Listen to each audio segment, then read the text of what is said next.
afternoon. We're coming back on the air because President Trump is about to address this series of explosive devices and suspicious packages sent to public figures, prominent public officials, including former Presidents Clinton and Obama over the last several days. You see the list there of public officials who've received these suspicious packages. It includes George Soros, the billionaire philanthropist, New York Governor Andrew Cuomo, Congresswoman Maxine Waters, the former Attorney General Eric Holder, former chair of the Democratic National Committee Debbie Wasserman Schultz, all who have been verbal targets or vocal critics of President Trump. The White House has already called these acts despicable. Vice President Pence has spoken out against the actions the FBI, Secret Service investigating, and the president has received a briefing from his national security team on the incidents. Let's listen in. To talk about today's news and the attempted attacks on President Clinton, President Obama, their families, public officials, individuals, and organizations. We cannot tolerate those cowardly attacks, and I strongly condemn all who choose violence. I'm grateful to the Secret Service, as well as the local and federal law enforcement, for all they do on a daily basis to keep us safe and encourage people across the country to choose kindness over hatred. I want to welcome you all to the White House to reflect on the progress this administration has made in tackling the opioid crisis, and more importantly, to look ahead at the work still to be done. We are here to talk about the continued actions we are taking to combat the opioid epidemic, which my husband will talk about in a few minutes. I must say I'm proud of our president and the work being done in the White House and across so many agencies to help those affected by drug abuse and addiction. Just last week, I visited Thomas Jefferson University Hospital to learn about their maternal addiction treatment, education, and research program called Matter. This program supports families and babies born with neonatal absence syndrome by providing mothers with the tools they need to help become successful parents. My campaign, Be Best, is committed to helping children and the many issues they face as they grow up. And sadly, drug abuse is one of those issues. Be Best will continue to shine a light on successful programs like Matter that demonstrate positive results for children. Over the past year, I have traveled both nationally and internationally, learning about many of the programs offered through private organizations, schools, and hospitals, which are meant to help children and families as they deal with drug addiction. What I constantly hear is the need for support at all levels. Law enforcement needs our support and the resources necessary to stop criminals from putting drugs on the streets. Families need the resources to get treatment and follow-up care for loved ones. Those who are addicted need the support, resources, and guidance to know they are fighting a disease and should not be ashamed. Young mothers need the support necessary to not only beat their addiction, but get the tools needed to become successful parents. Babies born addicted need the resources for treatment, but also need follow-up care for years to come. I was honored to be part of a roundtable comprised of several experts at Thomas Jefferson University Hospital that was convened to help with the design and implementation of a new initiative the Department of Health and Human Services is working on to measure the long-term health outcomes and needs of infants suffering from neonatal absence syndrome. As a nation, we must come together to fight this epidemic by providing as many resources as possible. And I know that as long as my husband is in office, this will remain a priority. Fighting opioid abuse goes across all party lines. Thank you all for being here and being part of the fight to end this epidemic. It is now my honor to introduce the President of the United States.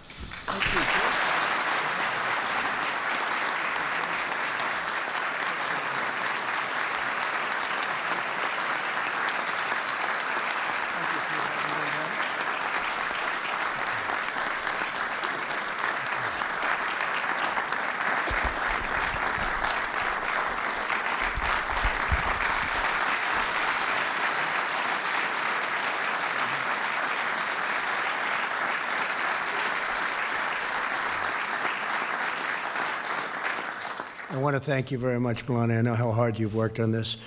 And that's just one of many languages that you know. So it's just amazing the way you can do it. Thank you very much, darling. Appreciate it. Also, I want to thank Mrs. Pence for being here.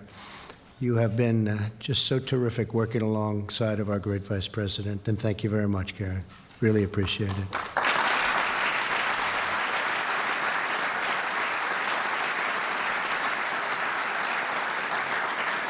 I'd like to begin today's remarks by providing an update on the suspicious packages and devices mailed to current and former high-ranking government officials. The safety of the American people is my highest and absolute priority. I have just concluded a briefing with the FBI, Department of Justice, Department of Homeland Security, and the U.S. Secret Service. As we speak, the packages are being inspected by top explosive experts, and a major federal investigation is now underway. The full weight of our government is being deployed to conduct this investigation and bring those responsible for these despicable acts to justice. We will spare no resources or expense in this effort. And I just want to tell you that in these times, we have to unify.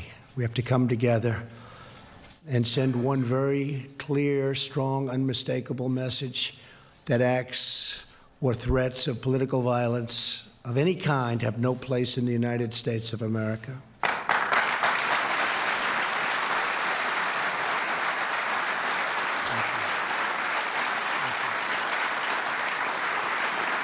Thank you very much.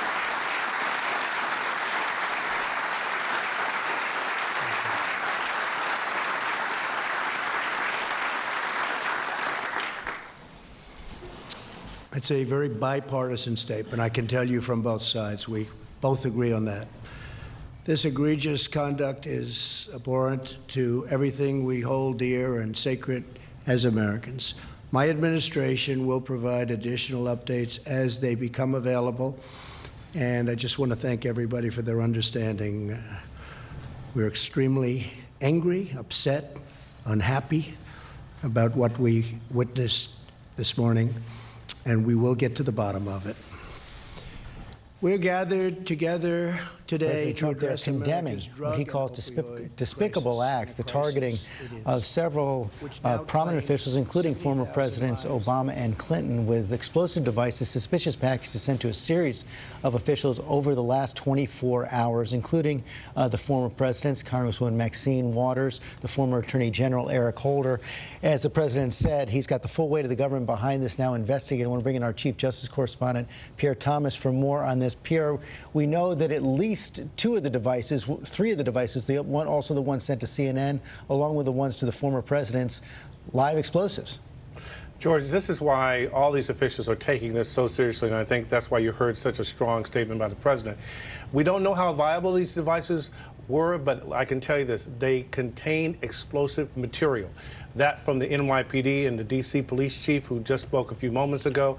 So whatever this is, this person or these people who are sending out these packages have access to explosive materials and is being treated extremely seriously, George. Extremely seriously. Do they assume that more are in the pipeline? Well, my sources that I spoke to earlier today were concerned, even when we just learned about the Clinton package and also the package to President Obama, that more could be in the pipeline, and that proved to be prophetic. Law enforcement officials say today and over the next 24 hours they will continue to look for potential packages coming into elected officials and others throughout the country, George. Okay, let me bring in our senior White House correspondent, Cecilia Vega, as well for more on this. The president goes on to say that threats of political violence have no place in the United States. A subdued president, he called himself angry, quite different from what we've seen on the stump.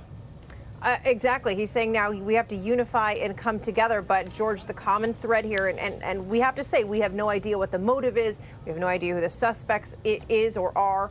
But the targets are all the common thread here is that these people are all frequent targets of or critics of the president and frankly also of very conservative political attacks. Maxine Waters is someone that the president repeatedly calls low IQ. CNN, just at his rally on Monday night, became the point of a chant that the whole arena stopped and shouted anti-CNN slurs. So certainly this is giving pause to journalists and public officials here in this city, likely all around the country. And we will keep our eyes on President Trump tonight as he heads to Wisconsin for another political rally to see whether he tamps down this tone in the middle of this very heated, at the peak, George, of this heated midterm race. For now, the president determined, thank you, Celia, the president determined to get to the bottom of this. He says the full weight of the government is now being deployed to find out who is behind these potential attacks. We're going to stay on top of it all day. You can follow us all day long on abcnews.com, and there'll be a full report tonight on World News Tonight with David Muir.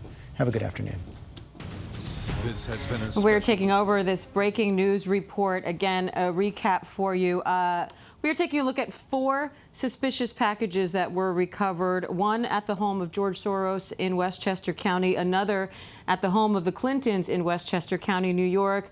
Another package was intended to reach the Obama residence in Washington, D.C., but was intercepted also in Washington, D.C. And then another device over at CNN here in New York City. Now, in addition to that, there are 3 other devices that are being investigated. One sent to Congresswoman Maxine Waters, another to former Attorney General Eric Holder, and finally, one here in New York to Governor Cuomo. I'm going to bring in former Chief NYPD Detective Bob Royce to tell us a little bit about these devices. And you were saying that one of the key things is the similarity between at least the first 4 that were found, but that's not necessarily the case now with this one at Governor Cuomo's. Things are changing. There was very distinct packaging material and names on the first 4. It's dissimilar now with Governor Cuomo. Quite a bit different than the first 4. So we're still looking at it right now. They're still investigating it as a real threat, but it's unknown right now. It's from the same sender. Now, how do you go about trying to piece together the links? Because I know there are a few different pieces to this puzzle that are leading investigators to say, we know at least these 4, the ones at the residences that I mentioned and the one at CNN, they seem to be linked. Sure, the construction is almost identical from what I understand right now. We sent out a picture, the police department sent out a picture of it. They showed basically the same things. It should be noted that they detonated the first one. So it is a real material, is black powder, it can be exploded. So right now it's the device, the trigger that detonates. That's what they're looking at right now to see if there are similar to that. The packaging is almost identical from what I understand. All right. And we're looking at it went through the United States Post Office. That's what it looks like right now. How does a package like that make it through the post office? Because, you know, in the case of CNN, a mailroom worker flagged a suspicious package, called the police, just as one would instruct them to. In the cases of the others, the people who screened their mail found these packages and did the same thing. But how did they make it that far? That's part of the investigation, to see how they were screened by the Postal Service, how they weren't picked up. They have sensors, they have screening devices. So right now, that's all part of this investigation. How did it get through? All right. And because of that, maybe they have some investigative value. All right, we'll find out. Cecilia Vega's at the White House. Cecilia, we just heard the president say no resources will be spared in this investigation.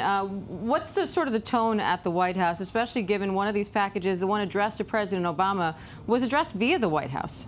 Well, you heard the president just a few minutes ago. He is calling for unity. He says we have to come together, that threats like this have no place in our country. And he frankly called this a bipartisan effort. And he used the phrase political violence in talking about what he says are despicable acts. Look, there's a very urgent mood here at the White House right now. The president has been briefed. He had a briefing with his top intelligence officials from the FBI, the Attorney General, the Department of Homeland Security. So they're staying up to speed on all of this. But, you know, I think, Diane, what we will be watching for in the hours to come is the president, as he heads on the road for yet another political rally tonight, where he heads to Wisconsin for that heated battle there at the height of this midterm as to whether he tamps down the rhetoric on the campaign trail in the wake of what's happened today around the country, and particularly here in Washington. He is the recipients of these suspicious packages are all frequent targets of President Trump and, frankly, critics, outspoken critics of his, people who have also been the subjects and targets of conservative political attacks with regularity. You know, I could say a name like Maxine Waters, Congresswoman Maxine Waters, and a lot of people might think now the president's nickname for her, low IQ, Maxine Waters. And CNN has become a frequent rallying cry at his rallies around the country. Just on Monday night in Texas, we heard the full arena chanting anti-CNN slogans at him. So we will certainly be watching to see if he tamps down the rhetoric and frankly follows the words that he just said here at the White House. And investigators, no doubt, will also be looking into the motivation behind this, whether there is something political there. But we heard Hillary Clinton even speaking a little earlier this afternoon, saying we have to come together. Now we just heard the president say the same thing. They are both out on the campaign trail. We can see if they can hold true with those midterm elections looming so close. Cecilia Vega from the White House. Cecilia, thank you. And now we want to go over to Jack Date on our Justice team. Jack is over in D.C. keeping track of everything there. Jack, what's the latest you're hearing in terms of the federal response to all of this? It's massive. So you've got the FBI, ATF, Secret Service, U.S. Postal Inspector Service, Capitol Police, all involved in this massive federal investigation. You heard the president say they're bringing the full weight of the federal government resources behind it. The Department of Homeland Security is involved. So they're sparing no resource to try to get to the bottom of this. But an investigation of this type with multiple cities involved is extremely complicated. They're going to look at all these devices. They're going to try to determine the origins of all the materials in them, see if they can run them back and perhaps identify where they came from. Postal inspectors, if some of these were sent through the mail, are going to try to determine how they entered the mail system. Some of the packages had stamps on them. Where were those postage stamps purchased? Those kinds of things are going to be looked at. And that's just sort of the legwork that's beginning right now and will continue as they run down leads. And of course, another strange thing they all had in common, well, at least those four, was that return address from Debbie Wasserman Schultz in Florida, which of course investigators think is fake. But just some of these pieces to the puzzle, they just seem quite odd when you look at them individually. That's right, and investigators are also very concerned that there might be other packages that are still in the mail system somewhere. So they're asking people to be vigilant, to report things if they see things that are suspicious or out of place, and just to keep their eyes open. All right, good advice. Jack Date from D.C. Jack, we appreciate it. And now let's head over to Columbus Circle. Matt Claiborne is outside CNN, where that most recent device was recovered and brought to a safe location by the NYPD. Matt, we just heard Jack saying, you know, if you see something, say something, be vigilant, keep your eyes open. And it was a mail carrier in that exact building who did that this morning and may have saved a lot of lives. That's right, Diana. Mail carrier in this building right behind us found that and potentially saved a lot of lives. Police were out here early this morning. We were actually watching we got here as people were evacuating. There were probably a couple thousand people just standing on the sidewalk not knowing what to do, because this isn't just CNN, this is the Time Warner Center, right? So it's above a major subway station, a huge hub for transportation here. It's across the street from Central Park. Lots of tourists are here. Also, there's a Whole Foods here, a whole shopping center. So there are a lot of people here at any given time, and they had to get everyone out of that building. But yes, definitely, potentially a lot of lives saved here. Absolutely, and I want to bring in Bob Boyce again, former NYPD's chief of detectives. We were listening to Matt sort of standing outside the area where things are fairly calm, but this morning that was not how it looked. How do you secure an area like that is normally bustling full of people? Yeah, well, you would infuse your patrol force to shut off streets and to move people out of the place. You heard earlier on the shelter in place. They want people to stay in their buildings and not come onto the street, not to look at this thing, because they have to remove that device, put it in a truck, and then take it up to the Bronx to be evaluated. So all those things happen. It looks like chaos because you have all these agencies responding who all play a part in the investigation. So it looks like chaos. Trust me, it was not. They understand this. We've had this before.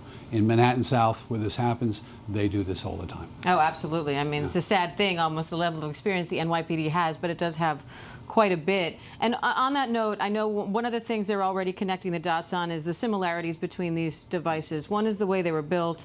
Two is the substance found inside. Also, again, that weird return address from Debbie Wasserman Schultz. What kind of a picture is this all painting for you? Well, a singular person for the first 4 anyway, because that's where we would be looking, or persons. It depends on what the investigation leads you to. So now they have so many similarities, they make it a pattern, and that's what that you have right here. So you have the first 4 devices. It's unknown the others that came later on this morning, right now where they're going to go. But these first 4. They're dangerous. They're not highly sophisticated, but they are deadly, and you have to understand that. Each one could have killed a lot of people. And the idea that these they're not very sophisticated, but they are deadly. Does that put you in kind of a dangerous territory in that this person knows what they're doing, at least to some extent, but also it's a fairly broad spectrum of people who are capable of building this, which probably means you have to cast a wide net to find the person responsible. Unfortunately, these things are. The making of these are on the internet. They are not very complex pipe bombs, and they've been used for a long, long time. But they are dangerous. It's the materials where you get the gunpowder. You can't get in New York State, but you can get in other states. So that's a lot of tracking there. And they'll do it. They'll spend and you have the JTTF. I think it still has the case. So he's in charge. Brian Parham, excellent guy, and he'll muster resources throughout the country to help in this investigation. And Matt, it sounds like at this point that device at CNN does seem to be linked to at least the other 3. What's the latest on what's happening there, and how is the news organization moving forward, as well as the investigation there? Well, Diane, so NYPD is still here, still conducting an investigation.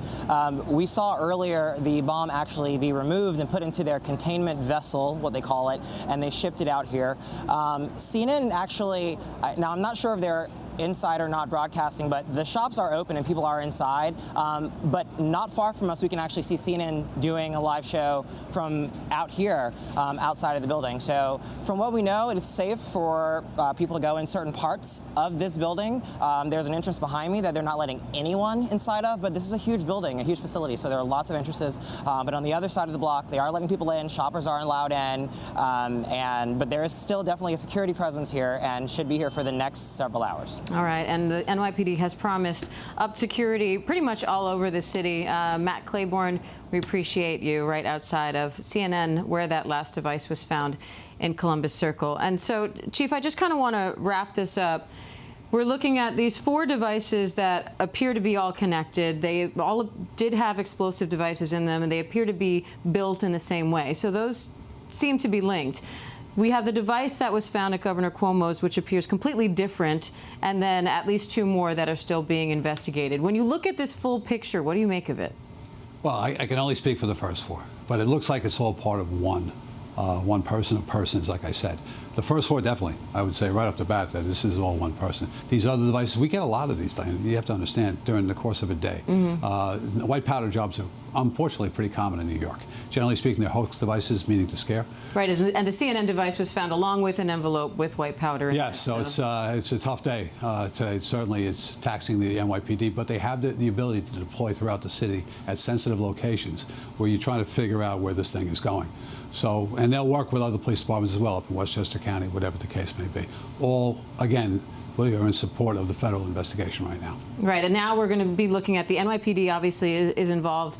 We have federal officials from the FBI to DHS all looking into this, ATF, I'm sure. So how does this all come together to answer the 2 main questions, which is, are there more devices out there? And then who is responsible for this and how do we get them? So I'm assuming that the United States Postal Service is on high alert for these things as well. So they're part of this investigation as well. The FBI will ensure that, that all these units, and they'll have a command center.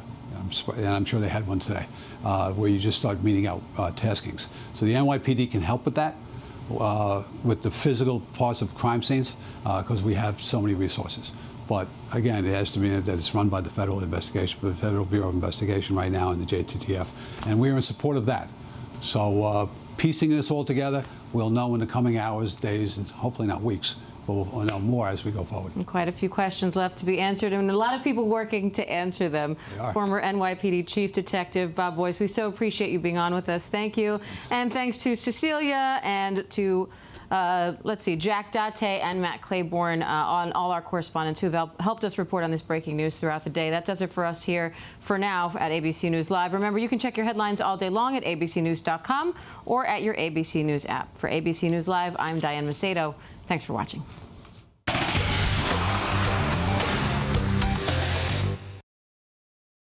Executive Vice President.